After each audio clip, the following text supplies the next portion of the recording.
Hello दोस्तों, जैसे कि आप जानते ही हैं कि दुनिया में बड़े बड़े मुस्लिम वैज्ञानिक आए और चले गए, तो आज हम आपको बताएंगे उन्हीं में से एक मुस्लिम वैज्ञानिकों की दुनियाओं के महान वैज्ञानिक मोहम्मद इब्ने मूसा अल ख्वारिज़मी के बारे में। तो बने रहिए हमारी वीडियो के साथ और वीडियो को पूरा देखिए। तो दोस्तों, क्या आप जानते हैं कि महान गणितज्ञ मोहम्मद इब्ने मूसा अल ख्वारिज़मी, जिनके काम को खतरनाक और जादू माना जाता था, मोहम्मद इब्ने मूसा अल ख्वारिज़मी एक फारसी गणितज्ञ, खगोल शास्त्री, ज्योतिषी, भूगोलवेत्ता और विद्वान थे, जो बगदाद के बैतुल हिकमत हाउस ऑफ विजडम से जुड़े थे। उस समय हाउस ऑफ विजडम वैज्ञानिक अनुसंधान और शिक्षा का एक प्रसिद्ध केंद्र था और इस्लामिक स्वर्ण युग के सर्वश्रेष्ठ दिमाग यहां इकट्ठा होते थे। अल ख्वारिज़मी का जन्म 780 ईस्वी के आसपास फारस में हुआ था और वह उन पढ़े लिखे लोगों में शामिल थे जिन्हें खलीफा हारून रशीद के बेटे खलीफा अल मामून के मार्गदर्शन में हाउस ऑफ विजडम में काम करने का मौका मिला था। मान लें कि एक व्यक्ति बीमारी की स्थिति में 2 गुलामों को आजाद करता है। उनमें से एक गुलाम की कीमत 300 दिरहम और दूसरे की कीमत 500 दिरहम है। जिस गुलाम की कीमत 300 दिरहम थी, थोड़े समय बाद उसकी मौत हो जाती है। वह अपने पीछे केवल एक बेटी को छोड़ जाता है। फिर उन गुलामों के मालिक की भी मौत हो जाती है और उनकी वारिस भी उनकी इकलौती बेटी होती है। मृतक गुलाम 400 दिरहम विरासत में छोड़ जाता है। तो अब विरासत में से हर किसी को कितना हिस्सा मिलेगा? अरबी भाषा में लिखी गई इस किताब को दुनिया भर में इसके शीर्षक किताब अल जबर के नाम से जाना जाता है। इस किताब के लेखक ही आज हमारे इस लेख का विषय है, मोहम्मद इब्ने मूसा अल ख्वारिज़मी। उन्होंने मध्य पूर्व में कई विषयों में महारत हासिल की। मैंने जिम अल खलील, पहली बार उनका नाम एक इतिहास निबंध में उस समय सुना था जब मैं इराक के एक स्कूल में शिक्षा प्राप्त कर रहा था। वह इस किताब में बीज गणित के विषय पर पहली बार लिखते हैं। इस शब्द को सीधे इस किताब के शीर्षक से लिया गया है और इसे गणित के ही एक उप विषय का दर्जा दिया गया है। ख्वारिज़मी 780 ईस्वी के आसपास पैदा हुए थे और जैसा कि उनके नाम से पता चलता है, वह मध्य एशियाई देश उज्बेकिस्तान में स्थित ख्वारिज़्म प्रांत के थे। हमें उनके जीवन के बारे में बहुत कम जानकारी है, लेकिन हम यह जरूर जानते हैं कि वह 9वीं सदी की शुरुआत में बगदाद आ गए थे। उस समय बगदाद शक्तिशाली अब्बासिद खलीफा द्वारा शासित एक विशाल इस्लामी साम्राज्य की राजधानी था। वह खलीफा अल मामून के लिए काम करते थे। खलीफा मामून, जो खुद भी यूनानी किताबों का अरबी भाषा में अनुवाद करवाने के प्रशंसक थे और इतिहास में वैज्ञानिक अनुसंधान और इसके महत्व को समझने वाले अग्रणी व्यक्तियों में से एक थे, अल ख्वारिज़मी खलीफा के द्वारा बनाई गई बैत अल हिकमत हाउस ऑफ विजडम नामक संस्था में काम करते थे, जो एक ऐसी संस्था थी जो सुनने में बिल्कुल फर्जी लगती थी। यह अनुवाद और विज्ञान में मूल शोध का केंद्र था और यहाँ एक ऐसे युग के महान दिमाग इकट्ठा होते थे जिन्हें अरबी विज्ञान के स्वर्ण युग के रूप में जाना जाता है। यहाँ अरबी शब्द का प्रयोग इसलिए किया गया है क्योंकि उस समय अधिकांश पुस्तकें अरबी में लिखी जाती थीं।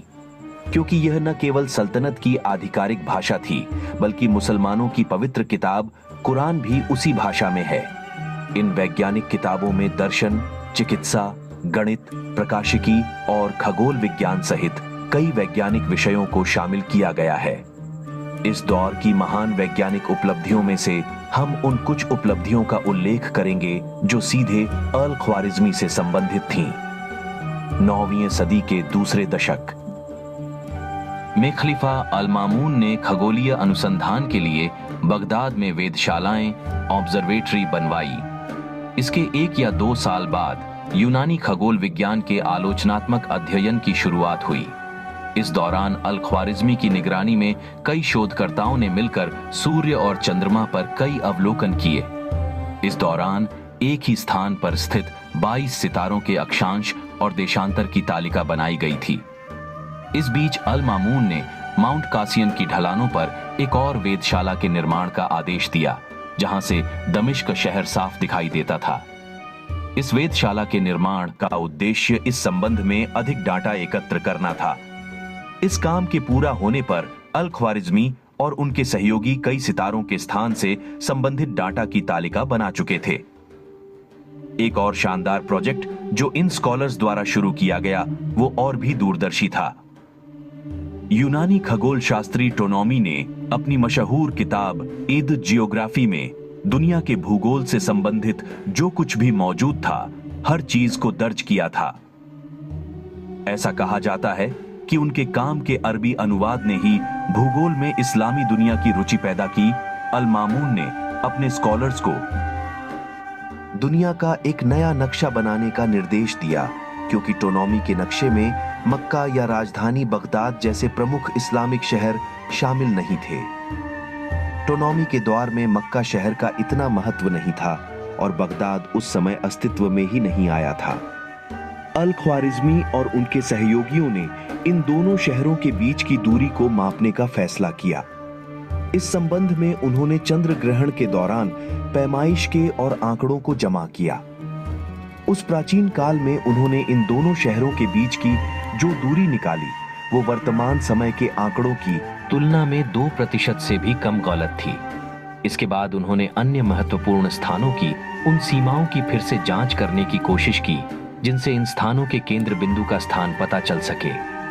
उदाहरण के लिए उनके नक्शे में अटलांटिक महासागर और हिंद महासागर को खुले जल मार्ग के रूप में दर्शाया गया है, न कि जमीन से घिरे हुए समंदर, जैसा कि टोनोमी ने अपनी किताब में बताया है। अल ख्वारिज़मी की किताब सूरत अल अर्ज यानी दुनिया का नक्शा की वजह से उन्हें इस्लाम के पहले भूगोलवेत्ता होने का सम्मान प्राप्त है। यह किताब 833 ईस्वी में पूरी हुई थी। यह खलीफा अल मामून की मृत्यु का वर्ष भी है। इस किताब में 500 शहरों के अक्षांश और देशांतर के टेबल मौजूद हैं। इस किताब में विभिन्न स्थानों को कस्बों, नदियों, पहाड़ों, समुद्रों और द्वीपों में विभाजित किया गया है। हर टेबल में इन स्थानों को दक्षिण से उत्तर की ओर व्यवस्थित किया गया था। हालांकि गणित के क्षेत्र में उनकी उपलब्धियों के सामने ये सभी उपलब्धियां धुंधली हो जाती हैं। संख्याओं और अंकों पर लिखे उनके शोध पत्रों के कारण ही मुस्लिम दुनिया में दशमलव संख्या प्रणाली डेसिमल नंबर सिस्टम शुरू की गई थी। गणित के उप विषय में उनकी किताब अलजुम वल तफरीक बिल हिंद का बहुत महत्व है। यह किताब 825 ईस्वी के आसपास लिखी गई थी, लेकिन इसका कोई प्रामाणिक अरबी अनुवाद मौजूद नहीं है और किताब का शीर्षक भी केवल एक अनुमान है। हालांकि शायद दशमलव प्रणाली पर लिखी गई वह पहली किताब थी जिसका लैटिन भाषा में अनुवाद किया गया। इसकी शुरुआत लैटिन भाषा में लिखे गए इन शब्दों से होती है। अल ख्वारिज़मी ने कहा कि इस किताब में गणित से संबंधित कई चीजें बताई गई हैं और यहीं से एल्गोरिथम की शब्दावली अस्तित्व में आई, जो वास्तव में लैटिन भाषा में अल ख्वारिज़मी बोलने का तरीका है। वास्तव में अल ख्वारिज़मी के इस काम और इससे पहले किए गए कामों के जो अनुवाद किए गए, इन अनुवादों की यूरोप में आलोचना की गई। यह वो समय था जब यूरोप एक अंधेरे दौर से गुजर रहा था। यही वजह थी कि ख्वारिज़मी के काम को खतरनाक या जादुई माना जाता था। उनका सबसे बड़ा काम निश्चित रूप से बीजगणित पर उनकी किताब थी। अल ख्वारिज़मी प्राचीन फारसी धर्म ज़ोरेस्ट्रियन पारसी का अनुयायी था और हमें लगता है कि वह बाद में इस्लाम में परिवर्तित हो गए। किताब अल जबर के पहले ही पेज पर वो बिस्मिल्लाहिर्रहमानिर्रहीम, शुरू अल्लाह के नाम से जो बड़ा मेहरबान निहायत रहम करने वाला है, लिखा गया है। आज भी मुस्लिम लेखकों द्वारा लिखी गई अधिकांश किताबें इसी वाक्य से शुरू होती हैं। हालांकि यह भी हो सकता है कि अल ख्वारिज़मी ने परंपरा को ध्यान में रखते हुए यह लिखा हो, क्योंकि वह मुस्लिम खलीफा को नाराज नहीं करना चाहते हों, जिनका उन्हें पूर्ण समर्थन प्राप्त था। इस किताब में अल ख्वारिज़मी ने गणित के ऐसे अस्पष्ट नियमों को संयोजित किया जिनके बारे में केवल कुछ ही लोग जानते थे। अल ख्वारिज़मी के बाद आए मुस्लिम गणितज्ञों की सराहना करना भी जरूरी है, जिन्होंने उनके काम को प्रचारित किया और यूरोप पर उनके काम से पड़ने वाले प्रभाव के बाद इसकी प्रामाणिकता के सबूत भी दिए। 12वीं सदी में उनकी किताब का लैटिन भाषा में 2 बार अनुवाद किया गया था। एक बार ब्रिटेन के रॉबर्ट ओचेस्टर ने और एक बार इटली के जेरार्ड ऑफ क्रेमोना ने उनकी किताब का अनुवाद किया। उनके काम के बारे में फेबनाची भी जानते थे, जो निस्संदेह मध्य पूर्व के सबसे महान गणितज्ञ थे। उन्होंने अपनी प्रसिद्ध किताब लेबर अबाची में भी अल ख्वारिज्मी के काम का हवाला दिया। उदाहरण के लिए इस बात के प्रमाण हैं कि यूनानी और बेबीलोन के गणितज्ञ अल ख्वारिज्मी से बहुत पहले बीज गणित के समीकरणों को हल कर रहे थे। इसके अलावा उनसे पहले महान यूनानी गणितज्ञ डायफेंट और हिंदू गणितज्ञ ब्रह्मगुप्त भी इस पर काम कर चुके हैं। क्या इस विषय का शीर्षक उनकी किताबों से जोड़कर नहीं रखा जा सकता था? मेरे अनुसार नहीं, क्योंकि अल ख्वारजी का मत था कि उनकी किताब एक मार्गदर्शिका थी। अल ख्वारिज्मी और उनका बीज गणित द्विघात समीकरणों से आगे नहीं बढ़ सका और डायफेंट्स ने अधिक जटिल समस्याओं का हल तलाश किया। अल ख्वारिज्मी के बीज गणित के प्रश्नों को हल करने के तरीके भी पुराने थे, जैसे कि कपलेटिंग द स्क्वायर को हल करने का तरीका। तब उनके समर्थन में दिए जाने वाले तर्क कमजोर पड़ जाते हैं। इस सब के विपरीत इस बहस में ये बातें महत्वपूर्ण नहीं है कि किसने प्रतीकों का इस्तेमाल किया या क्या कोई ज्यामितीय साक्ष्य थे, ये समीकरण कितने जटिल थे और क्या उनका लेखन आम जनता तक पहुंचा या नहीं। इसी तरह अल ख्वारिज्मी ने यह सुनिश्चित किया कि बीज गणित को एक अलग विषय के रूप में देखा जा सकता है, न कि आंकड़ों को बदलने की एक तकनीक के रूप में। यह वैसे ही है कि एक तरफ आप विशिष्ट उदाहरण देते हैं और पाठकों पर छोड़ देते हैं कि वो इस बारे में कोई निष्कर्ष निकाल लेगा, जबकि दूसरी तरफ अल ख्वारिज्मी ने इस चरण को आम भाषा में स्पष्ट कर दिया। बेशक वो बाद में इसे विशिष्ट संख्याओं के साथ समझाते हैं, लेकिन इसे हल करने के लिए जो तरीका वो अपनाते हैं उसे सामान्य भाषा में समझा जाता है। हालांकि अल ख्वारिज्मी ने प्रतीकों के बजाय शब्दों का उपयोग करते हुए बीज गणित को समझाया, जो डायफेंट उनसे पहले कर चुके थे। लेकिन अल ख्वारिज्मी का बीज गणित आज उपयोग किए गए बीज गणित के बहुत करीब है। अल ख्वारिज्मी की मृत्यु 858 में हुई, लेकिन उनका स्थान गणितज्ञ का है, जिन्होंने अर्थमेटिक्स और ज्योमेट्री की उपस्थिति में गणित के उपविषय बीज गणित का परिचय कराया।